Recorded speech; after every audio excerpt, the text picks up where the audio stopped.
آج تبصرہ کریں گے سیاہ سیریز کی قسط رات اندھیری پر۔ اندھیری رات، سنسان سڑک، چاند کی مدھم روشنی، کالا آسمان اور سنسناتی ہوائیں۔ سناٹا سڑک پہ یوں ناچ رہا تھا جیسے صدیوں سے وہاں کوئی نہ گزرا ہو۔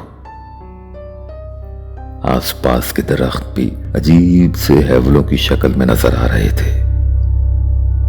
وہ خوش و خرم جوڑا ڈنر کر کے واپس آ رہا تھا اور یہ سوچ رہا تھا کہ جلد ہی ہم ایک ہو جائیں گے۔ گاڑی بھی پوری رفتار سے چل رہی تھی۔ پوری کی پوری سڑک ان کے آگے ان کے پیچھے مکمل سیاہ اور ویران تھی۔ صرف ان کی گاڑی کی ہیڈ لائٹس روشن تھیں۔ سڑک تا حد نگاہ تھی، جیسے اس کا کوئی اختتام ہی نہ ہو۔ دور سے کوئی دیکھتا تو محسوس ہوتا کہ ویران سڑک پہ دو لالٹینیں تیزی سے حرکت کر رہی ہیں۔ رات سست روی سے گزر رہی تھی اور پھر اس خوفناک سفر میں ایک مکروہ جرم کی آمیزش ہوتی ہے۔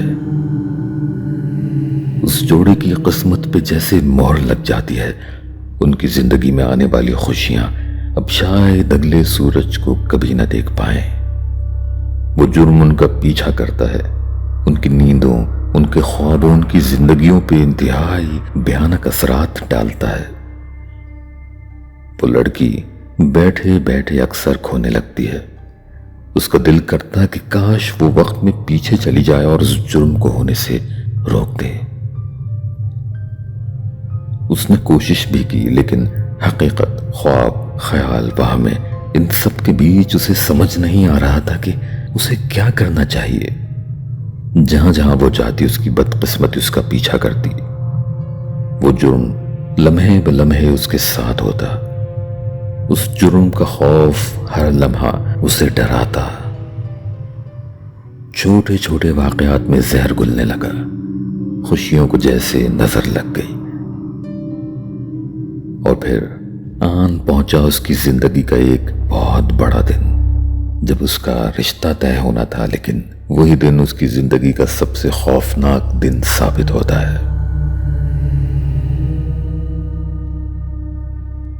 اگر بات کریں اداکاری کی تو میں بس یہ کہہ سکتا ہوں کہ اگر آپ کو مریم نفیس پسند ہے تو اس کی اداکاری بہرحال آپ کو شاید پسند آ جائے، ورنہ تو ایک سے بڑھ کر ایک اوور ایکٹر تھے اس ڈرامے میں، خصوصاً مریم نفیس کے والدین کا رول پلے کرنے والے۔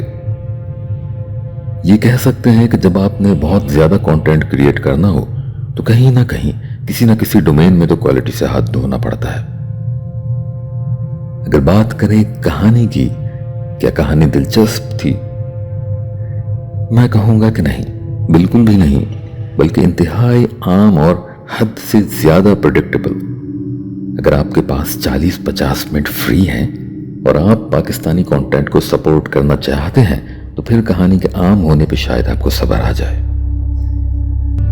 اور اگر کہانی کے ٹویسٹس اور جمپ اسکیئرز کی بات کریں تو بالکل بھی متاثر کن نہیں تھے۔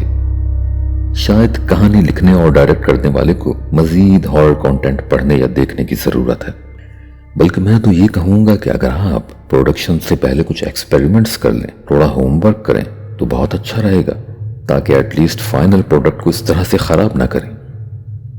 خیر، اب اگلا تبصرہ ماسک مین نامی قسط پہ کروں گا، جس میں مرکزی کردار درافشاں سلیم نے کیا ہے، اور شاید یہی اس ڈرامے کی واحد خاصیت ہے۔ چلیے اس کیونکہ کا سیاہ تبصرے کی اگلی تحریر میں وضاحت کروں گا۔ چینل کو سبسکرائب کر لیجئے تاکہ سیاہ سیریز کے تمام تبصرے آپ سے مس نہ ہوں۔